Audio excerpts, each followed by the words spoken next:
honorable members note, a lot of the capital receipts were actually structured loans and swaps in the first half of the year. And last year, our strategy was to front load our liquidity sources. So if honorable members will note, last year for the first half, actually the foreign exchange was quite stable. And because of the strategy, part of it was the strategy that we're using. So we went out for this short-term structured facility. For example, Standard Chartered short-term, CT Bank, and all those. So that's what's created the big positive variance here for the first half. I'm sorry? Which the Bank of Ghana did. Yeah, Bank of Ghana did. And it was a strategy to front load in the first half of 2015 of that year. So sometimes we do that to manage our liquidity better, because if members can remember or can take note, most of our liquidity comes in the second year.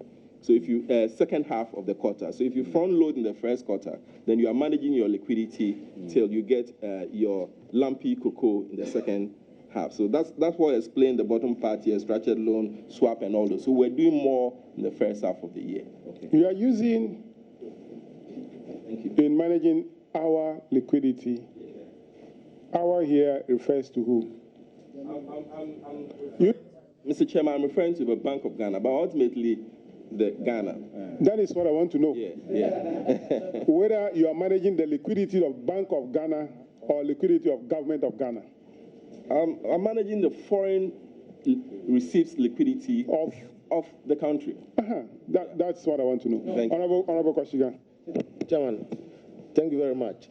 On the same page and what he said, that they use the appropriate strategies which actually translated into favorable variance. But then, even with that the projection you made, based on the strategies that you claim you adopted, look at the variance, 479.9%. So if you were obviously using the strategies which you were very conscious of, then you should not be just going way above what you targeted. Because it's good, Mr. it was Chairman, favorable. Maybe let me come in here. You see, what they are saying is, beginning of the year, January, we build what we call our foreign exchange cash flow. The cash flow is the receipts and payments you expect during the year going forward. And so, as he said, we look at all the sources of receipts, manganese, so and so. We don't produce manganese. There's a company that works on that. So we approach them and we ask them, what are your expectations for this year? So whatever data they give us, we put into the cash flow. We do the same thing for payments. What are the loan repayments, etc. for the year? We list them, and then we have something we expect from January. Now, what they are saying is, as you go down into the year, other things happen. Sometimes the CD has started depreciating sharply. Everybody is screaming. So you need to do something. That is where the liquidity management comes in. When you are in January, you cannot know what will happen to the CD in June. So you will find that you might get to June, and then you have to do more of some of these things to manage the liquidity. And that's the point the head of financial market is making. There is a limit to how much you can actually project those things accurately. So you might have some of those variances occurring. Honorable Yusuf. Thank you, Chairman. Deputy Governor, I want to refer you to page 31 of the second half. Is it a follow-up? No, it's a substantive question. We have follow-up questions, so let's finish with the Honorable Makin. Mr. Chairman, we are being told that Bank of Ghana has a primary mandate to manage the liquidity. Our primary mandate is to ensure stability in general level of prices. Very well. Which include the management of liquidity receipts, you said? Well, yes, sure. Yes, Good. secondary, but not the primary. Not primary, but as part of your general mandate to manage the liquidity receipts. So, in such management, one of the means is through the issuance of bonds. Is that the case? No, I just want to understand. because this is a technical area. Honorable Mackey, Chairman, liquidity- Honorable Mackey, Honorable Mackey, Honorable Mackey, Honorable Mackey. No. The Bank of Ghana told you clearly what they've been doing to manage the liquidity by using swaps, bridge facility, short-term this. And short-term liquid. Why do you want to introduce bonds? Chairman, I'm not introducing. Is it a 007 bond or what? Chairman, you know, short-term. So reframe your question. Very well. Try to avoid bond. No, Chairman, with respect, you got him to clarify that he manages the country's foreign exchange receipts, not Bank of Ghana. So I'm just getting a clarification. So, Mr. Deputy Governor, one of the means of managing the foreign liquidity receipts is through the issuance of bonds. Not so. Yes, but obviously it's not Bank of Ghana, it's by government. Yes, thank you for adding that. By government.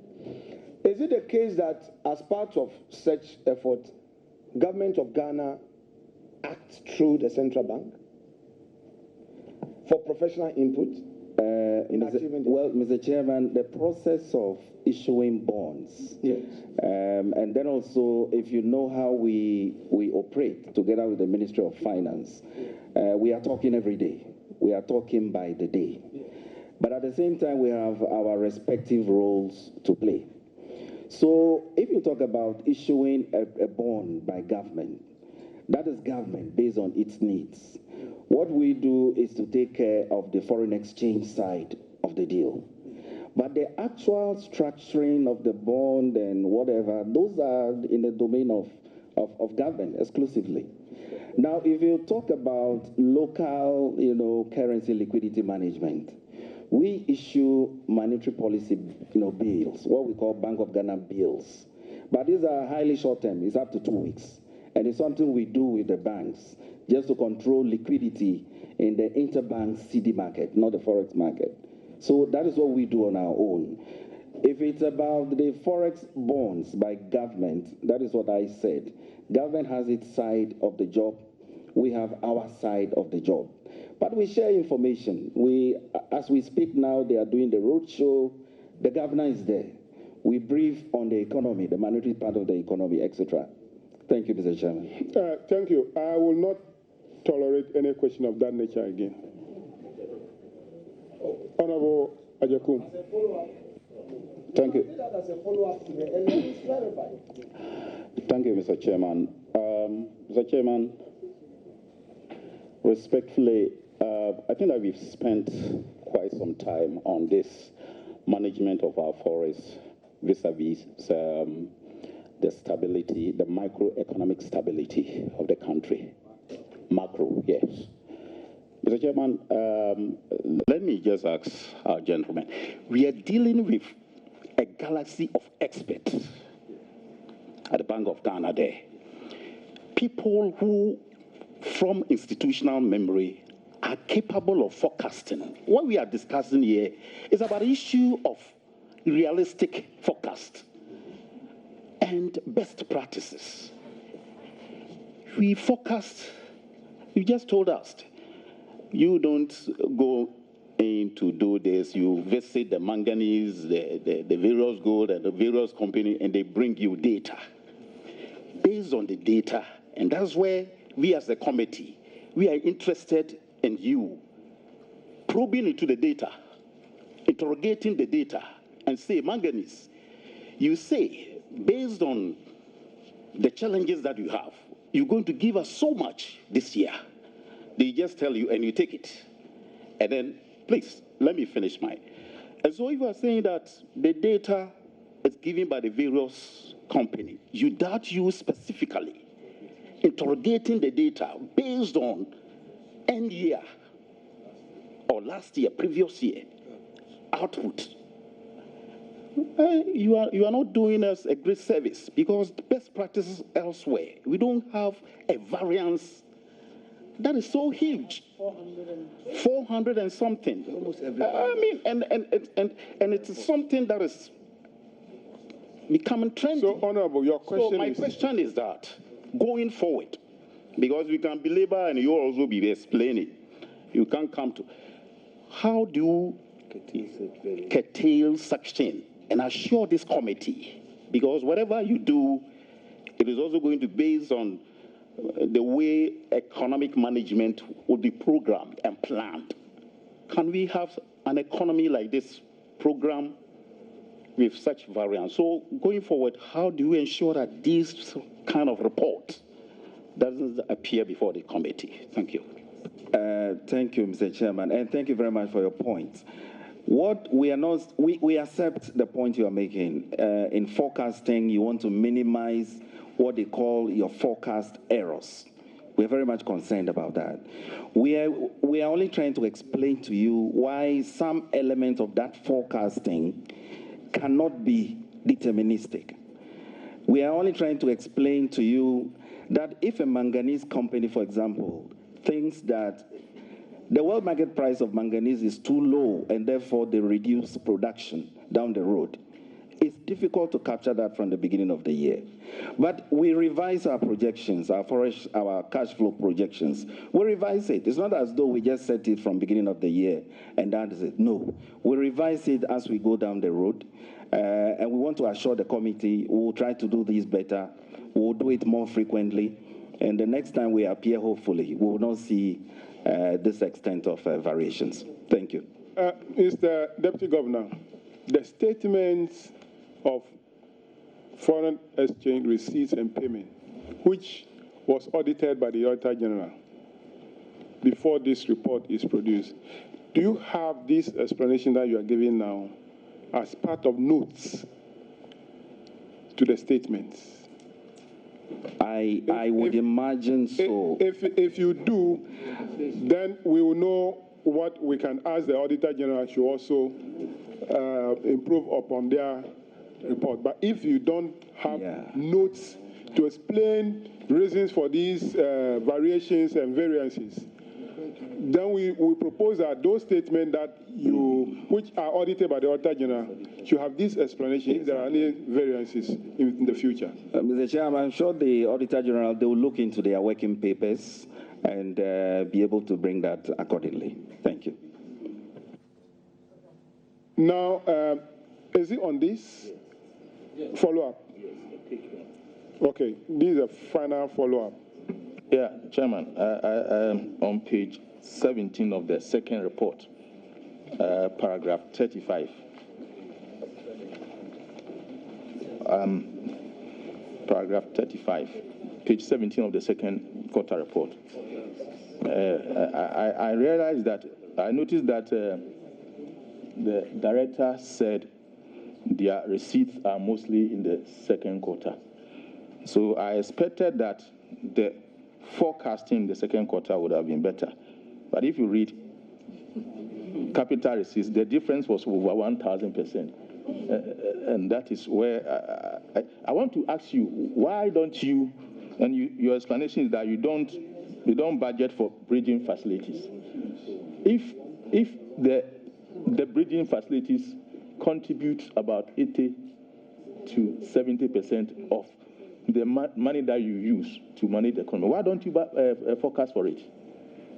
Because the explanation is there. Mr. Chairman, again, the bridging facility is a liquidity management tool. It happens as and when the need arises. No, because you're asking me, for example, sitting in January, that I should know what will be happening in the market in July. You cannot tell. It is when the volatilities emerge, and then we see that, no, let's go for this bridging loan from these people to take care of this, and then we manage the liquidity. It's tough to tell from January what the condition of the market will be ahead. But so the bridging facility, for example, you need to be maybe a prophet or something. I understand. But it's hard to tell. If in your previous period or in your previous year, for instance, you needed bridging facilities for about 80% of the money that you used, and then you know that the situation will not change overnight. If you needed 2-point-something billion from outside to manage your economy, then in the following quarter, you say that I will need 180. The situation will not change. I mean, how will anybody using this report find it useful, either for any business or anything. Mr. Chairman, again, without sounding defensive, we are talking about the foreign exchange market. Cast your mind back. 2014, what was happening to the cedi? Cast your mind back. 2015, what happened? Beginning of this year, how did we start the year? What happened by March? How could anybody have foretold those? So it is a market that is highly volatile. That's the nature of our markets. If you go to developed countries, it's easier to tell. So given the kind of volatility we have, you will expect that we will make more active use of some of these tools as and when the need arises. But as I said, we are going to go back to see how to fine-tune some of these projections, and hopefully next time it shouldn't look as significant. Honorable. Yes. Thank you, Mr. Chairman. My question is a substantive question, but some way, somehow, also a follow-up to what you have just said. Then try and make it as one, so that we don't have any substantive question again on this. Very well. You have already indicated to us that the mandate, the primary mandate of the Bank of Ghana is to ensure price stability generally. Good. Now, you are saying that because of the volatility in these markets and the foreign exchange market, sometimes you are unable to generally ensure the stability of the prices. All you are not said able is to. Because of the condition in our market, it is hard to tell. You know, if I tell you today what the nature of the forex market will be tomorrow, I'll be lying to you. Because it's highly volatile. Sometimes just a small statement by somebody, and then there's speculation. There's uncertainty, and you see a lot of volatility. Now it becomes the job of our financial markets people to use some of these tools to calm the markets. That's what I said, sir. Well, now let me take my substantive question. If you look at the summary of the findings, may I refer you to page 10? Page 10 of the first half, the June-ended one. It is indicated that there was at least some kind of improvement, but that notwithstanding, it was still a deficit. Foreign exchange receipts and payment net position. The summary. The second half, not the first. No, the first half. Page 10. It still reported a deficit. My question is, having regard to your core and primary mandate, does that net deficit have any impact on the economy of the country and the strength of our currency? And if it does, what measures are you taking to make sure that you achieve your core mandate, having regard to this?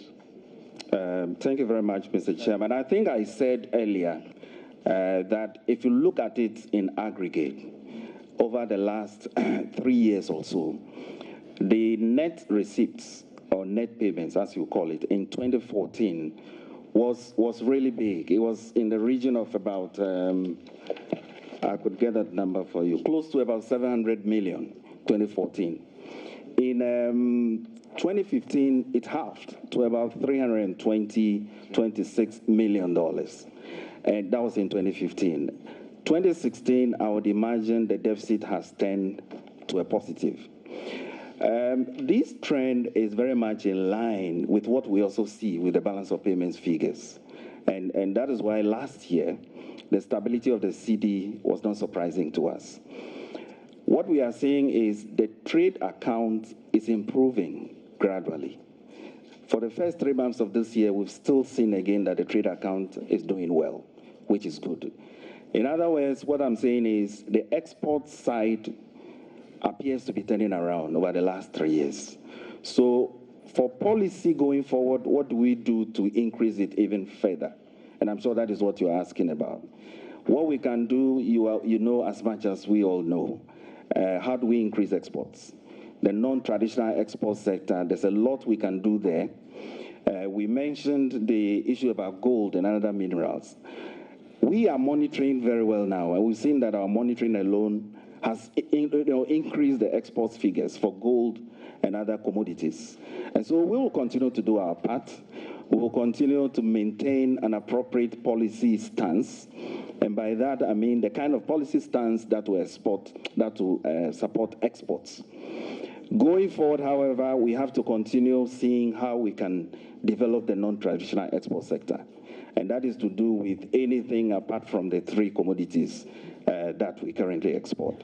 If there's a way we can increase these, if we can trade more, the external sector will be even more viable. And you know that in any country where the external sector is viable, that country flourishes.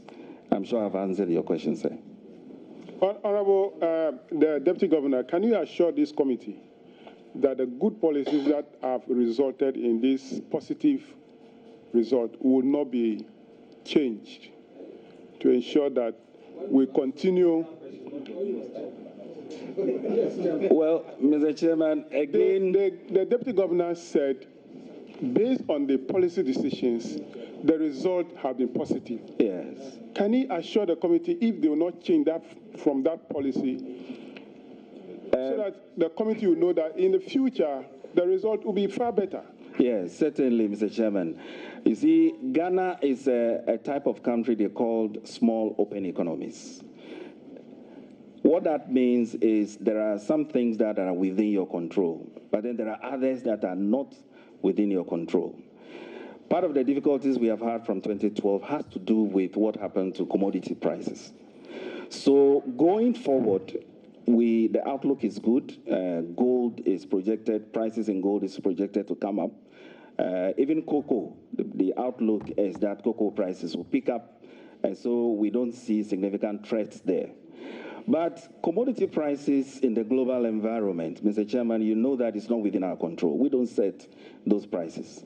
And anytime you have sharp drops in such prices that is persistent, it affects the economy significantly. So we will assure you we have a mandate, and we'll continue to meet that mandate judiciously. However, if any of these external developments arise, if the price of gold suddenly plunges, cocoa plunges, oil plunges, then definitely that might be a problem. But we want to assure you that we'll continue to do what we are doing, and we thank you. Now, let's come to substantive questions. Now, the followers are becoming too much. Honorable Yusuf. Chair, it will help the committee. No, Bauxite is missing. Bauxite is missing as a major foreign exchange. Honorable member, you wait. Let's go on with this. We'll come back to you. What about Shaba? Yeah, Governor, I want to refer you to page 31 of the second half, paragraph 59, table 15. Second half. You are there. Correspondent bank balance. Correspondent bank balance. Yeah. In fact, you did not do our auditors good, and by extension, this committee, when you did not provide the details, the components of this balance. You have seen that from 2014 to 2015, there's a huge increase in investment in this area. And you have even given the performance of this balance as you have indicated it on page 32. But you failed to give us the balances in this, the components of this investment, so that we are able to tell how well this investment is doing. And besides, you see that even though there's an increase in investment in this balance, there's a reduction in interest for performance. So from 2014 to 2015, you see there's a reduction in interest performance. Yeah, honorable member, the correspondent bank balances, as it said, these are just bank balances. They change every day. These are like accounts that the Bank of Ghana maintains with other banks abroad. And that is like an operational account. It's changing by the day. Payments are coming in, some things are going out. So just to assure you that the figures you saw there was as at that date. The following day, things would have changed completely. It's not like an investment account where you would, you see what I mean? No. You see, you are able to tell us that, for example, if you look at the performance in 2015, GIB London Operation Core, you tell us the performance of the account, 575. But we do not know the balance of this account as at that date. It's just the total that is provided by the specifics. This is the interest.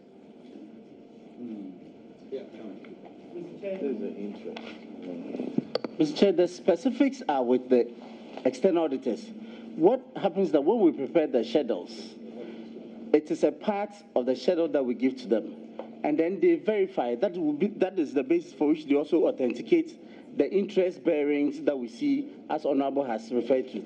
But in their submission of the reports, because there are balances that are fungible, they change overnight.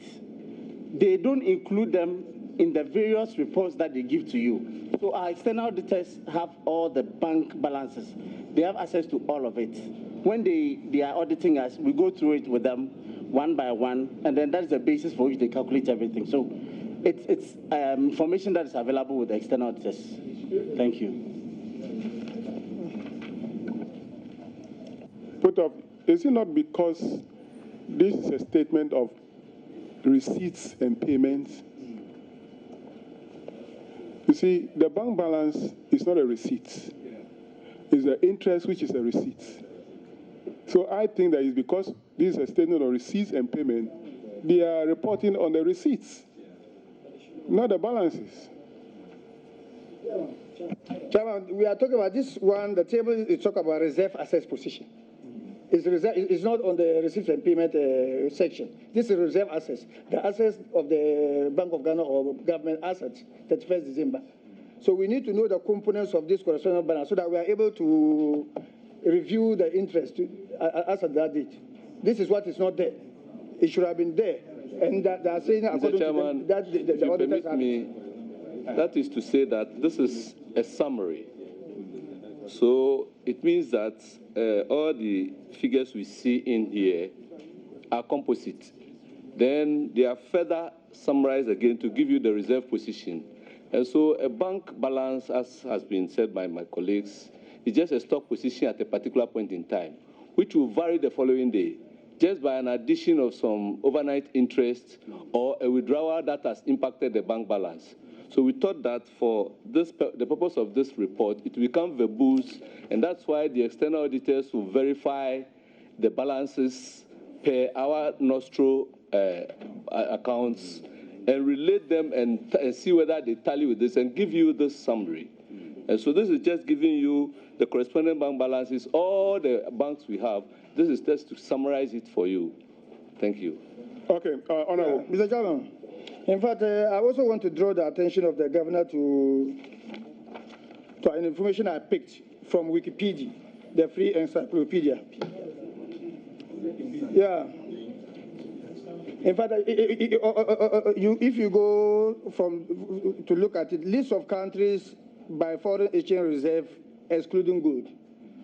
As of 2015, our figure on that platform is 5885. And it's different from the figure that is put in millions of dollars. And it's different from the one that is posted here, 25, by over $5 million, $9 million. Yes, Honorable member, yes, there might be time differences in recording. No. Wikipedia, my record at the time, maybe there's only 1 day difference. There will be 1 day difference. and that can result in the differences. So I think that it would be better for us to depend and believe the audited account of our institution than to pick something from the net and be using that one. Mr. Chairman, let's drop that one. Just to also add to what you said, we have official sources of information and then also unofficial sources of information. You may not find the two sources agreeing at any point in time. So as the chairman said, please go by what we give you. Thank you. Which is vetted, which is audited anyway. Honorable Markins. Thank you, Chairman. This is a very important matter. If you look at the report, you go to, if you look at the report, if you look at the report, if you look at the report,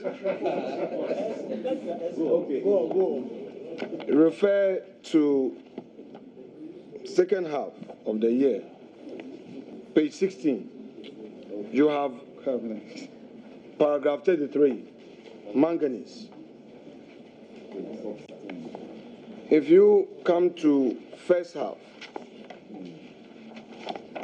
you go to paragraph 31, manganese at page 16. Mr. Chairman, we know that these are official records, unless it is also an error.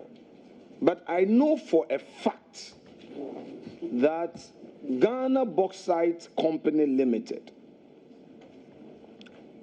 exported over 40,000 tons of Ghana bauxite, and there were foreign exchange receipts.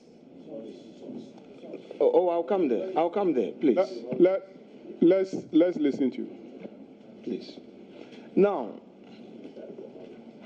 it is very clear from the report, and I'm saying so because my colleague had cited a source, and he's been told that, look, this is official, so forget about other sources. But we have every good reason to question this report with respect, because bauxite export is a major component of our economy.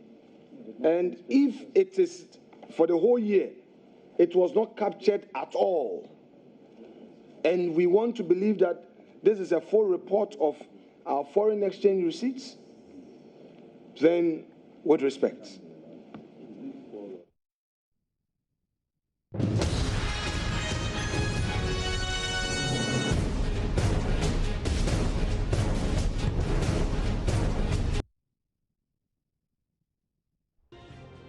Let's cross over now to Parliament again, where officials from the Bank of Ghana are before the Public Accounts Committee. We have other information. Okay, so I want to know why that is conspicuously absent, especially so when Mr. Governor tells this committee that this is official and that we should abandon all other information. In that respect. Mr. Chairman, we can cross-check on the bauxite story. Sometimes it's possible that they produced, but then as to the exportation numbers, we will have to verify. But we... Zero. You didn't capture it at all. Well, Honorable Member, would love to come back to you on that. Rather, because Mr. Chairman said if we're not sure on something, we better not comment. So if you can give us some luxury of time, we are trying to cross-check right now, but if there's not enough time, it's okay, we can come back. But let me just assure you that the issues about data is not that simple. These are information that we send to the IMF and other institutions. And if you heard about misreporting of data, and the consequences is really serious. And so we don't take it lightly at all. I want to believe that there is a reason for this. Let me cross-check, and we'll get back to you on our response. Thank you. Honorable Markin, which company produces the bauxite? Ghana Bauxite Company Limited. Are they part of the 13 companies licensed to do that? Because Mr. Chairman, that has to do with gold. Gold, okay. We're talking about Bauxite. Bauxite is operated by Bauxite. It used to be Rotinto Arcan. Now it is being operated by Bauxite. And I am saying for the records, and I want to be quoted, that Ghana Bauxite Company Limited exported not less than 40,000 tons of bauxite abroad. In 2015, yes. Yes, I want to be quoted. Yeah, so and the Bank of Ghana should go back, they should go and find out the company licensed to deal in this bauxite for which they have to report on and get back to the committee. Yeah. Honorable Kankam. Thank you, Mr. Chairman. I think my question is similar to what my colleague Honorable Macken asked. It's about the capital receipts. If you go to the first half, page 5, table ES3, it talks about the capital receipts.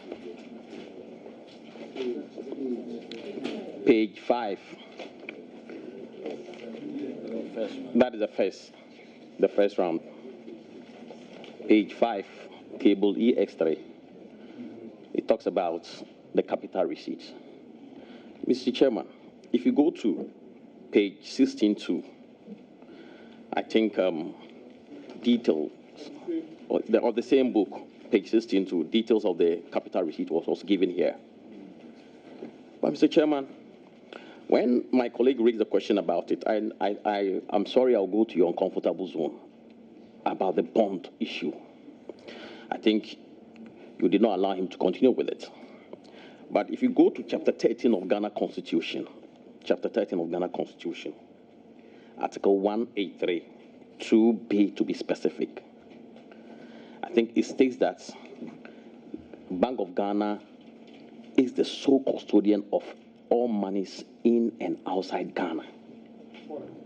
Forex, yes, sorry, Forex, in and outside Ghana.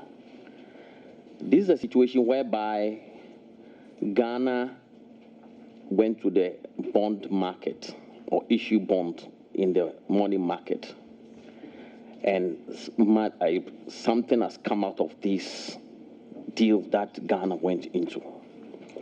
I think the good people of Ghana want to know how that money was handled by the Bank of Ghana.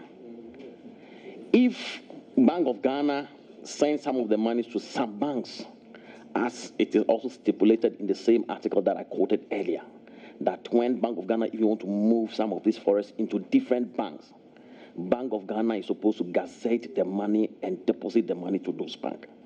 But if you look into the reports... Which bond are you referring to? I'm talking about the Eurobond. I'm talking about general, because we are talking about the Forex, the receipts and payments. And this is something that is very critical to the people of Ghana. People of Ghana want to know. So we just want to find out. What happened to the Eurobond in that year. It's part of the capital. Look, there's the one in the report. There are several Eurobonds issued by government. From 2007, the first 750 Eurobond was issued by the current government. It followed by another 1 billion, followed by another 1 billion, and we continue. Which one are you referring to? In general, yes, you want to know how they report on the receipts of Eurobond. Yes. Good. Thank you, Governor. Mr. Chairman, thank you very much. I want to take you to page 2, number 4. There's something there that is significant. It says, take the first half report. It says, it should be noted that foreign currency deposits which are not surrendered for CDs are excluded from the compilation of the statement of foreign exchange receipts and payments. Now, what that statement means is, if government issues a Eurobond, $1 billion or whatever, now until government spends that money, it will not reflect here. So if you take, for example, the one that was issued 2 weeks ago, you won't find all of it suddenly in our books. It depends. As and when government issues checks, we give them CDs. It's like purchasing those forex receipts. And then it will show up in these numbers. So you may not find it one-to-one. It all depends on government behavior, whether it was changed all of a sudden within that particular year. And if it is done, you will see it reflecting in our reserves. I hope I'm clear on that. Please put off your mic. So, Mr. Governor, you mean to say that when government goes to the world markets to issue a $1 billion bond, and government intend to spend all that money, government will bring the $1 billion to Bank of Ghana into the account, and then you buy that dollar. And it has to be surrendered to us. And the way they surrender it is when they demand CDs. Then they are selling the forex to you. Sure. So they if surrender government and take CD. Exactly. If government goes for $1 billion and they don't spend it in CDs, it's just sitting there. It won't be part of. It won't be part of. Which also means that if that $1 billion, part of it is used to buy back some of the earlier bonds. Existing bonds. Existing bonds. Exactly. The money will not be made available for you. It's not surrendered to us. So. Honorable Nto. Yeah, thank you very much, Mr. Chairman. Mr. Chairman, from the explanation being given by the governor, it implies that from the article quoted by my colleague earlier on, that the Bank of Ghana is the sole custodian of all the forests, whatever happens in this country. Yeah. Therefore, if an official of the government goes outside to the world market and then get that bond, and it is not spent in Ghana, it won't reflect in your books. Which, if that is true, then I'm thinking... No, honorable member, probably you did not get me accurately.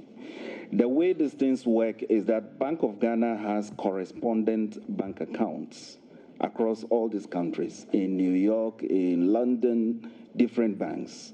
So when government issues a bond attracting monies, these monies are paid into their bank accounts through us. But because the money is still held in their accounts, you cannot capture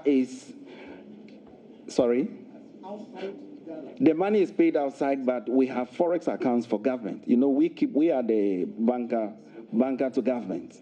So we credit government's account, you know, in US dollars. But until they spend that money and we give them CDs, we can't record this as inflow to us.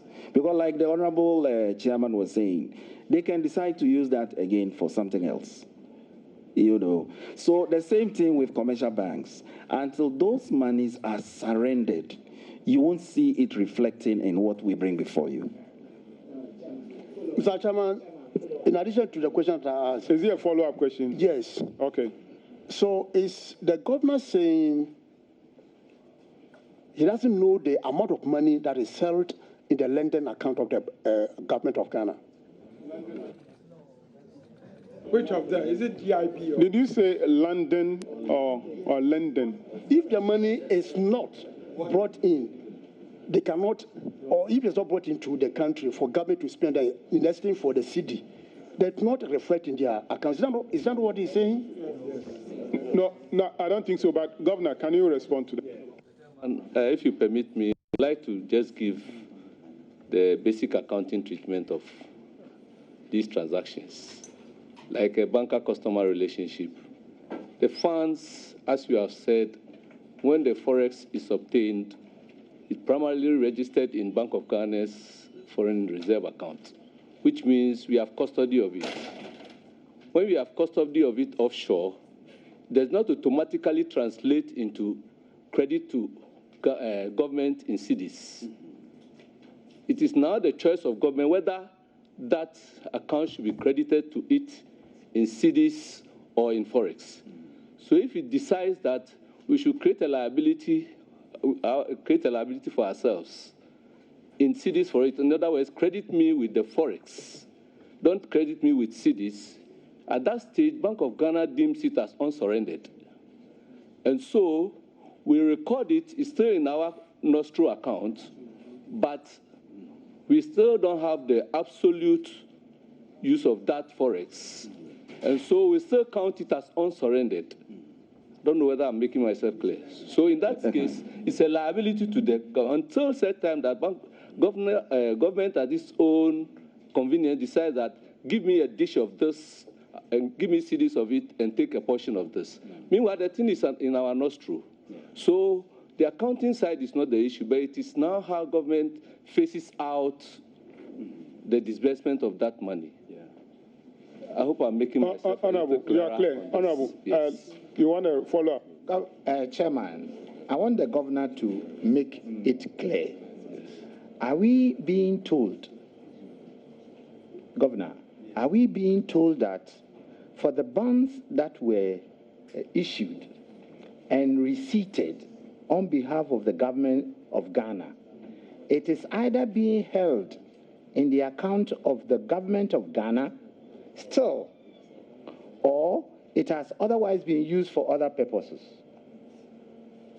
in the foreign currency? Honorable member, as we said, when the monies, they issue the bond and the monies come in, it is in the forex account of government. It is sitting there. It doesn't come in Ghana. So the custody is there, definitely.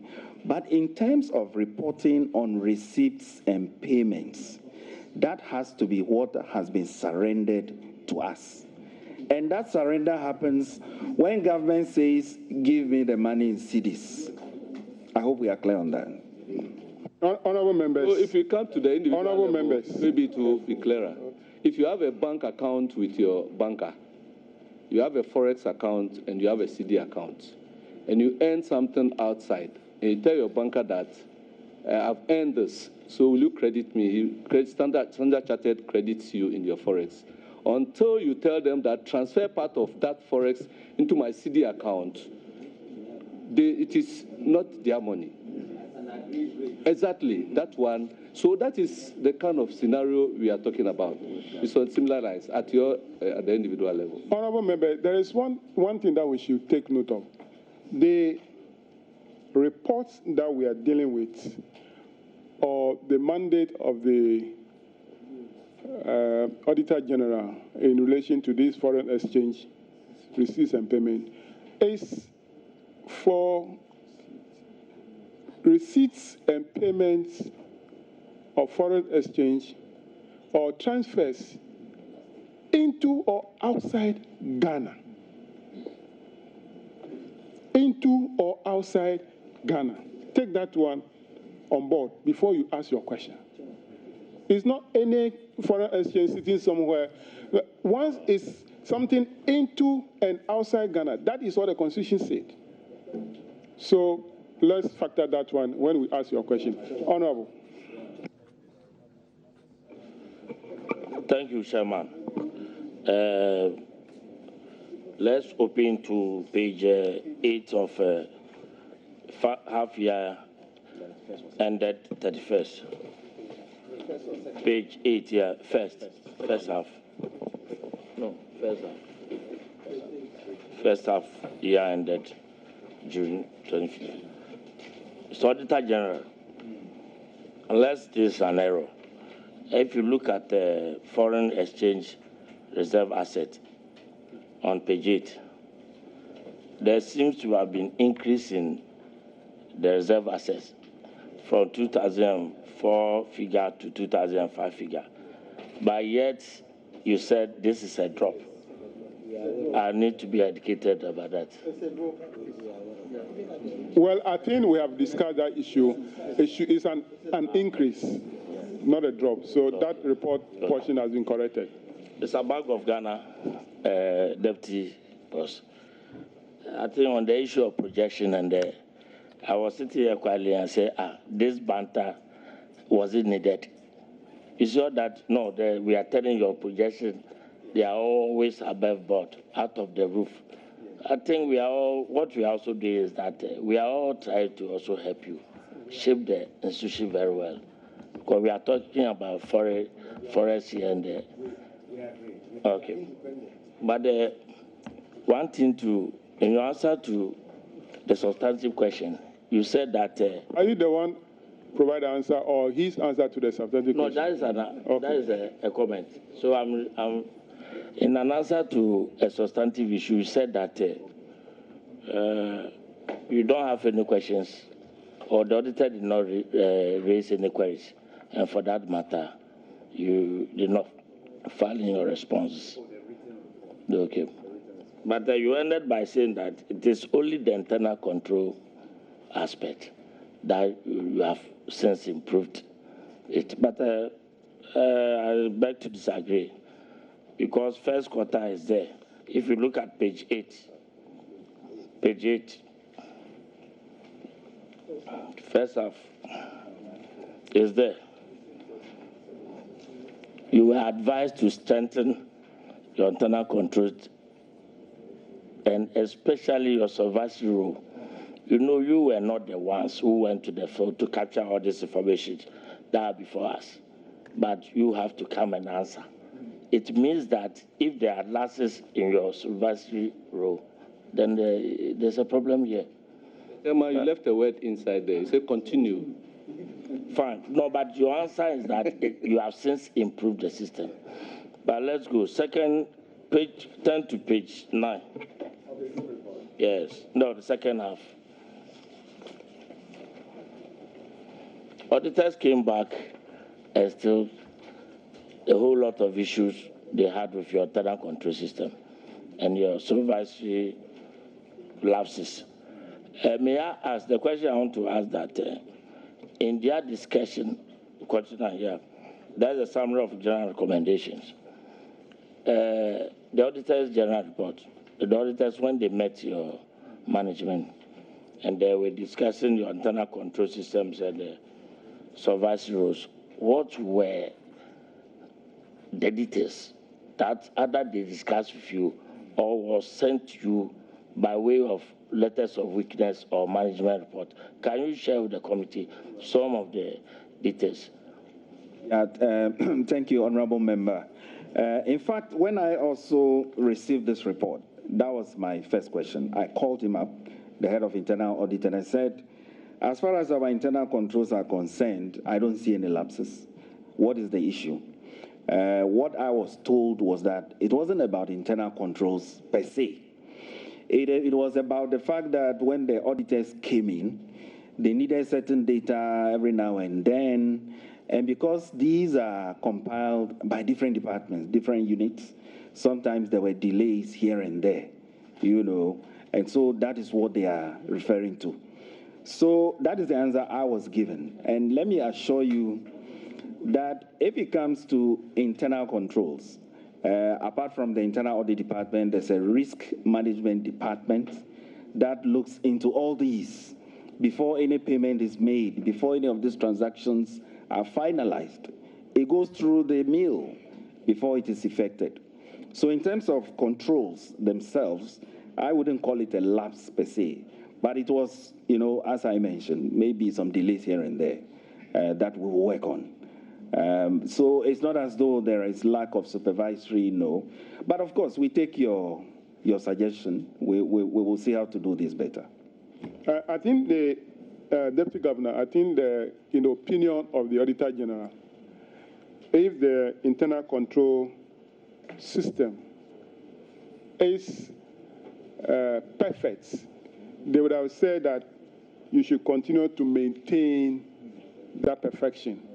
But once they say continue to strengthen, it means there is more room for improvement. Yeah. Honorable Koshigan. Thank you, Chairman. Chairman, sorry to take you back a little, and in reference to the issue of the bond, which was asked by Honorable Kankam, I want us to avert our minds once again to Article 183, as he mentioned, Article 183C, 2C rather, Now, you, in response, you indicated that when government, wait, I'm coming. When government brings in any bond, maybe 1 billion, whatever, you lodge it in government's account. You take custody, and then government now determines the disbursement and etc.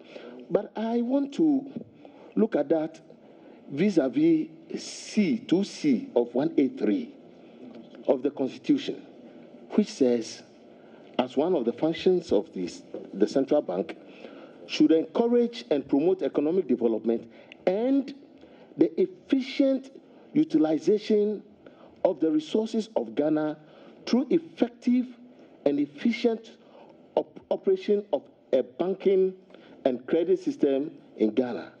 And I want to just seek clarification as to whether that will also not mean that in government bringing in any resources, its utilization will require your tacit, not approval, but involvement. I just want to have that clarity. Honorable member, I'm not quite very sure, but the issue you are raising is whether we are able to control how government spends its money. I think that what the law says is that we should manage foreign exchange. And so for that, when government goes for these funds, we take custody. They pay it into their accounts. But what we are saying is, in terms of reporting for the receipts and payments, as we have here, you can only include all of them when government spends the cedis. So until government spends the cedis, it is still in our custody. But as to how they spend it, whether to use it to retire an existing bond or to use it for some other expenditure, that is the sole preserve of the finance minister. Deputy Governor, I think that, honorable members, the limit of this report is under Article 184 of the Constitution. 184. When you go to 183, you're talking about other functions of the Bank of Ghana in terms of encouraging and promoting economic development and blah, blah, blah, which is outside what we are doing now. What we are doing now is limited to 184. Thank you. Mr. Chairman. Ras Mubarak. Yeah. Thank you very much, Mr. Chairman. I shall like for us to look at page 25, paragraph 48 of the last quarter.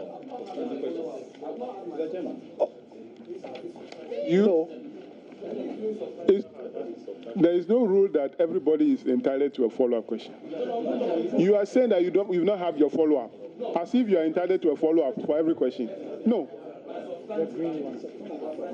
You started the questioning. You started. Yeah, it's a something question. I think we have on what? You raised the point. How do you have a follow-up again? Let's hear you. Yeah, Mr. Chairman, this is just a simple question I want to ask the governor. Where is the governor going to record the proceeds from the bond on the statement of financial position, so far as these reports are concerned? Honorable members, shall we hear the governor? Said it's part of our gross reserves. You see, there are different concepts. There are gross reserves, there are net reserves, and etc. So you may not find it in terms of our net international reserves, but you see it in our gross reserves. So rest assured, there's no lapse. There's nothing to worry about. Thank you very much, Mr. Chairman. Chairman. Any other follow-up question? Okay. Okay, then substantive question from... I'll come to you. A follow-up. Okay, follow-up. A follow-up in respect of... No, I haven't. Okay. Now, a follow-up in respect of the omission of the exportation of bauxite. I know PMMC play a major role in the exportation of precious mineral out of this country. What assurance can you give to this committee that going forward, you will liaise with the committee, with PMMC, so that this major omission regarding the exportation of bauxite, for instance, is reflected in our record books such as this? Honorable member, rather than calling it an omission, I mentioned that we needed to cross-check the facts. We have something here to report, so maybe let's listen to that and then we can. Okay. Mr. Chair, total export for bauxite for the year 2015 was $41.05 million. Our information is that the retention policy they have. Hello, please, can you refer to the page you are reading from? No, I'm sorry, Mr. Chairman, it's not in this. We just made a follow-up here.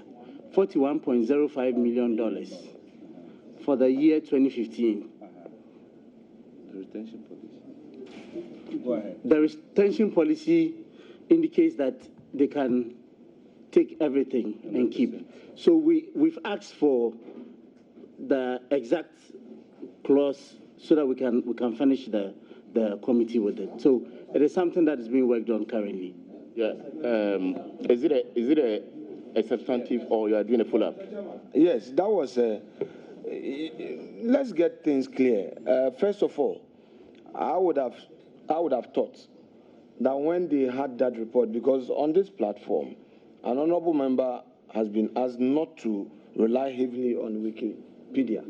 So first of all, I think that whatever your source, it is outside what we're discussing. Make available your report where you quoted. Get the clerk of the committee to do photocopy for all of us so that we can rely on which database are you relying on. What is your source?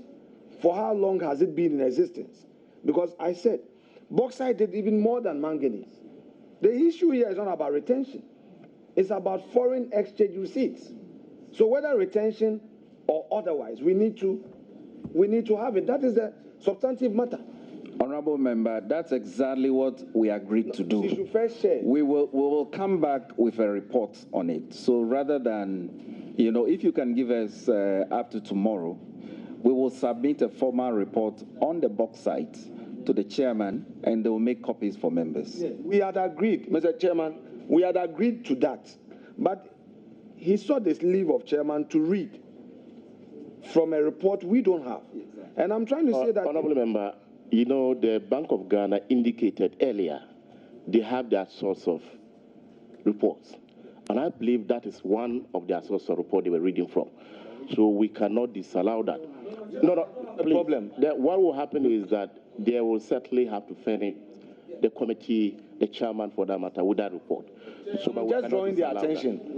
Mr. Chairman, during your temporal absence, they read, Mr. Chairman, during your temporal absence, they read from a document which was not available to you and your honorable members. So in accordance with your rules, I was drawing their attention. How do you know that that report is not available to me? Oh, Chairman, they said it just came. Chairman, very well. Chairman, with you accepted, we are not privy to that report. And that report is not part of the records before us. And I wanted to go by your standard. So you are requesting that they made that report available? Chairman, the committee, not me. The committee. I know that's your request. Okay. That they should make that available. Because $41 million is a very huge figure that has not been captured by the Auditor General. This is a serious matter. If you agree, it's in respect of my information, and you get the Mr. Chairman, we offered to come back tomorrow, and I said it earlier. I want to say it again. We only got this information we thought we should make available for your hearing. But we'll come back tomorrow with a detailed position, and then we can. Sure. Let's hear from Roxanne. Chairman, the governor's response is in respect of my follow-up. Now, first, do we get the impression that the report that you table tomorrow will become an addendum to the report under review? If that is the case, if that is the case, this is an audited report that has been tabled. And so my difficulty is you will table it for us to preview it. Now, is it going to be added to this to make it whole? Because the issue is that bauxite is omitted, and the report is supposed to cure the omission. If my understanding is right, the report... Honorable Member, we are seeing a situation where bauxite has 100% retention. And so it's not an omission, but rather than... No, wait a minute. You know, these things are based on certain concepts. So we are asking that let's go back. We'll give you a report so that we clarify why probably it was not included. But for now, the press is here. I don't want somebody to report that we omitted bauxite. Let's wait. We'll do the neat job and put the information out there. Yeah, that is the way we are going. The bank will provide those information to the committee for the decision of the committee. No, you have asked your question. Because similarly, there is no evidence that for now that there is 100% retention for bauxite, also for the records. Since you say you want to put on records that there is no such omission, similarly, there's no such evidence that they have 100% retention. We just have to clear it until you get the information. Honorable Member, we'll come back with our report on all that. Let me, Chairman, there is a problem. Yes. Mr. Chairman, I just want to take the Deputy Governor slide back a little. You said something that agitated my mind in relation to bonds. In effect, are we saying that the recent domestic bond, the funds have not trickled in yet? Chairman, you are allowing... Honorable members, you see, this is what I wanted to avoid from the beginning.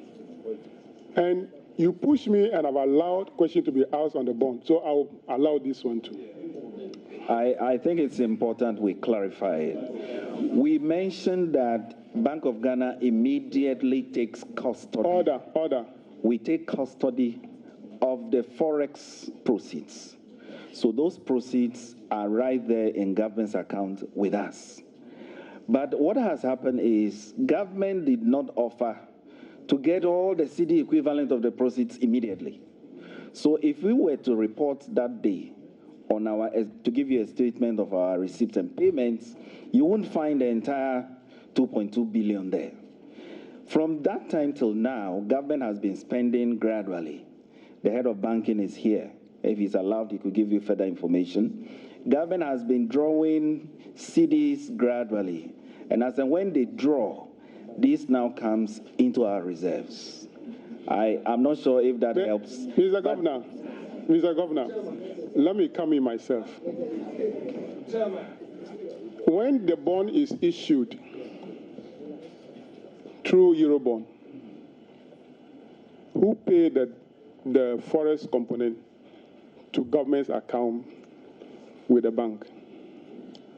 Mr. Chairman, you know, government works with some of these investment bankers, what they call the brokers, etc. So there's an institution that actually handles the deal.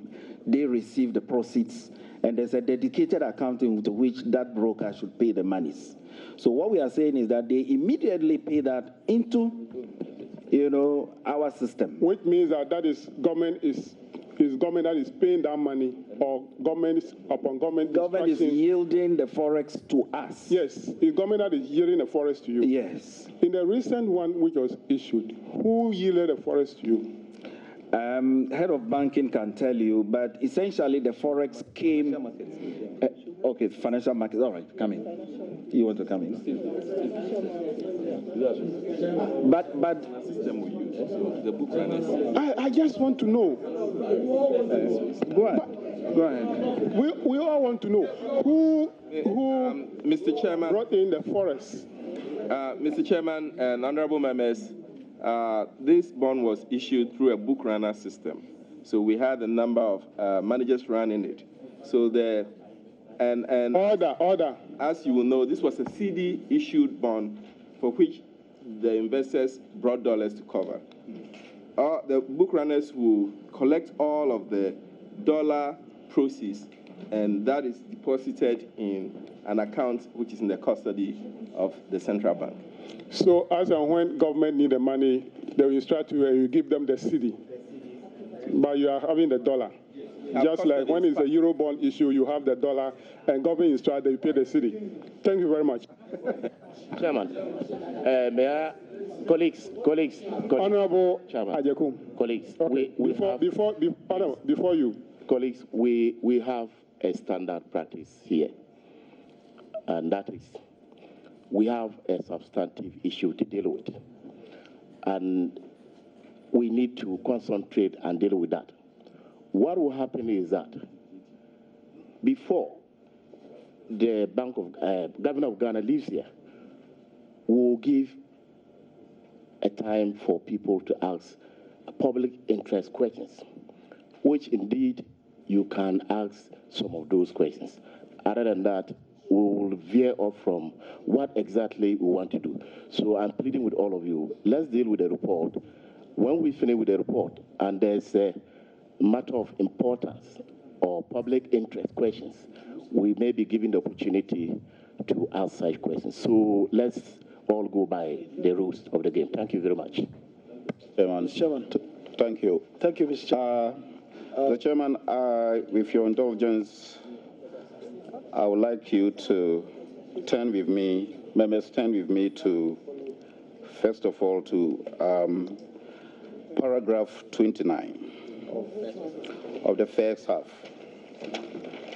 Paragraph 29, page 15. Paragraph 29.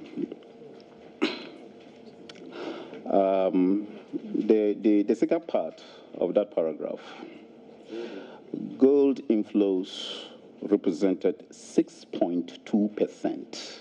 6.2% of total foreign exchange receipts is quoted of 3,824 billion, yes, 3,824 677,089 for the period.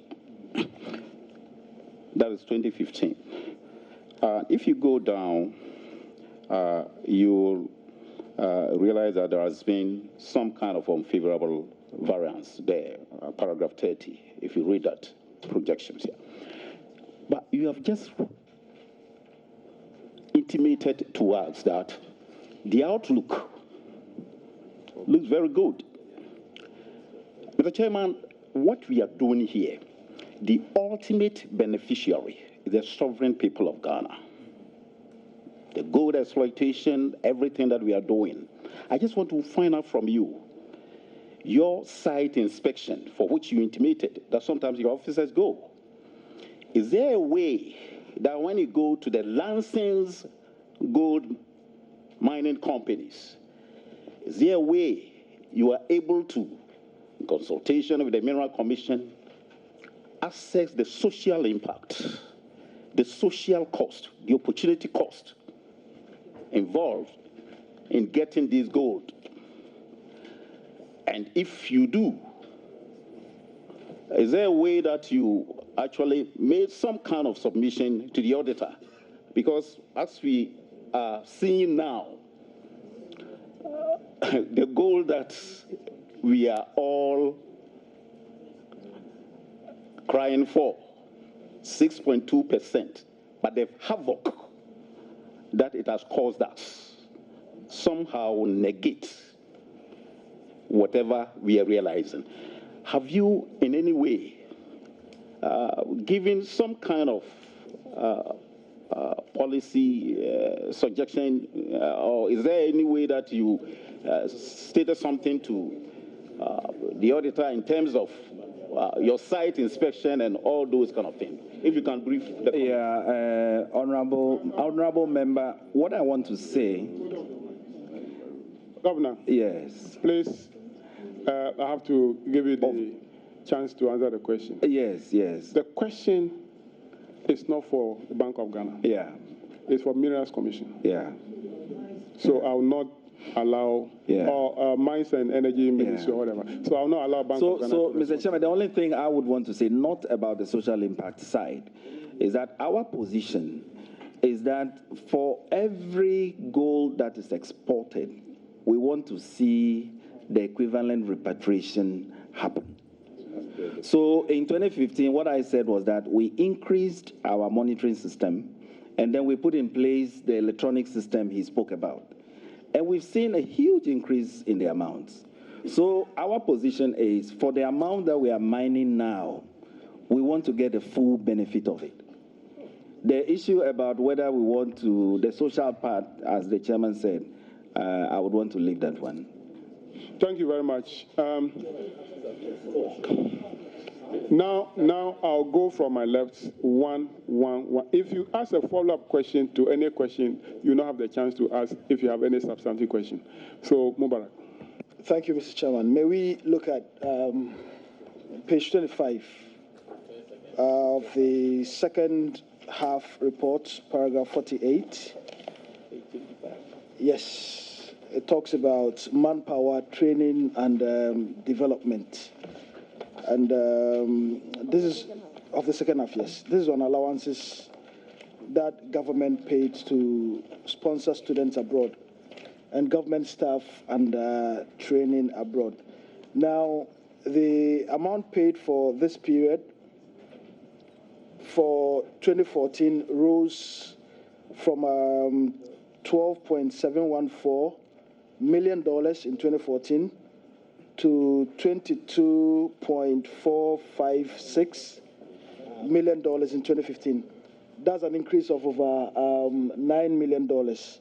The question is, did you provide the auditors with a list of beneficiaries? And if not, can you produce to this committee at the time that chairman so wishes the breakdown of these payments and who these beneficiaries are? Mr. Chairman, generally, if we want the very, small detail of those payments, then I would imagine the appropriate MDA will be best placed to provide us with that, and that is the Ministry of Foreign Affairs in this case. What we capture here is the gross amounts that we are asked to transfer. We act upon instructions. And so what I'm saying is, if we want the very, very details, we can ask the Ministry of Foreign Affairs to provide that. Thank you. Honorable Maybe, do you have a question? Okay. May we turn to page 28 of the first half, ending June 30th. So then I see here that there's an explanation for the Sundry payment. And the explanation, if I may be allowed to read, it says Sundry payments consisted of other payments made through Bank of Ghana, inspection fees, freights and insurance, subscriptions, medicals and correspondent bank charges. May I know how much was allocated to these expenditure items? Let's say if we pick medicals, how much went into it?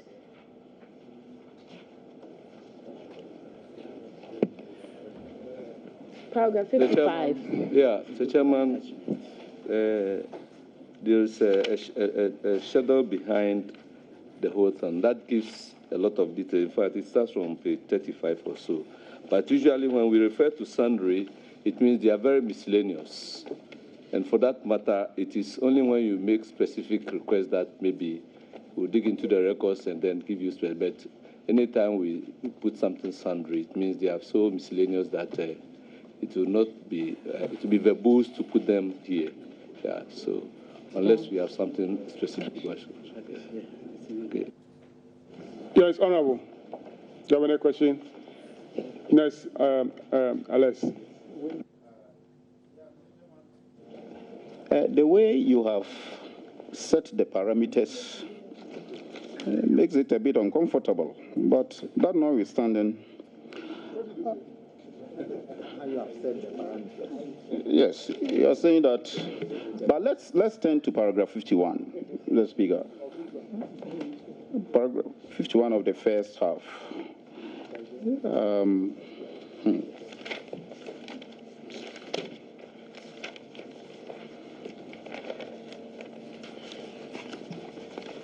That's my book.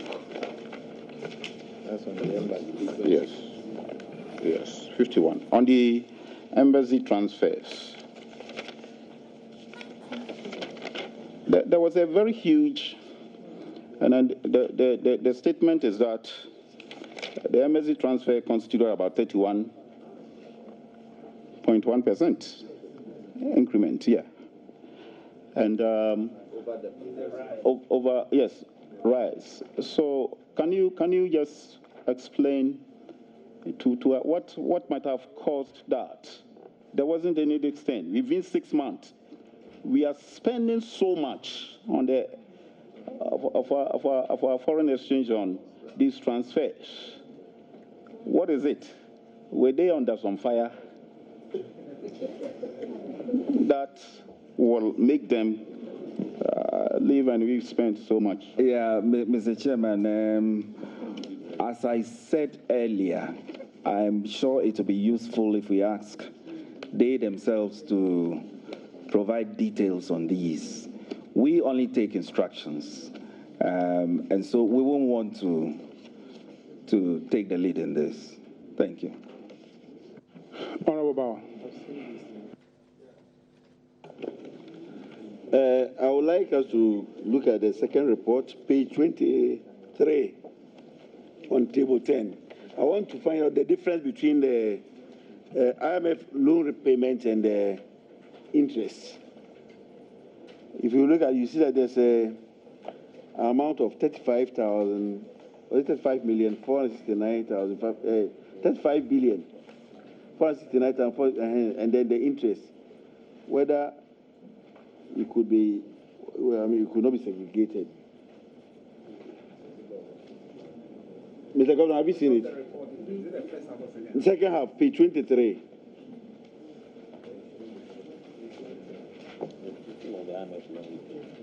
Yeah, the loan repayment and then the interest. Yeah, the difference between the loan repayment. You're talking about the breakdown. The breakdowns. Of what component of 35 million that represent the loan repayment itself, and then what component represent interest. Is that it? Yes. Okay.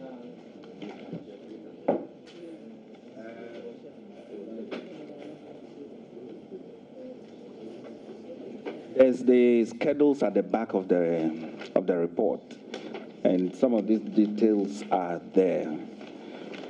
So we want to check. If it's not here, we can provide it. Okay. If that is fine.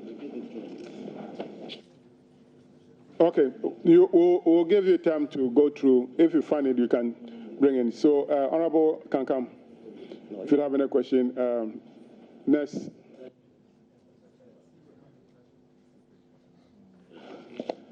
Thank you, Mr. Chairman, once again. Let's kindly turn to page 24 of the first one, first half ended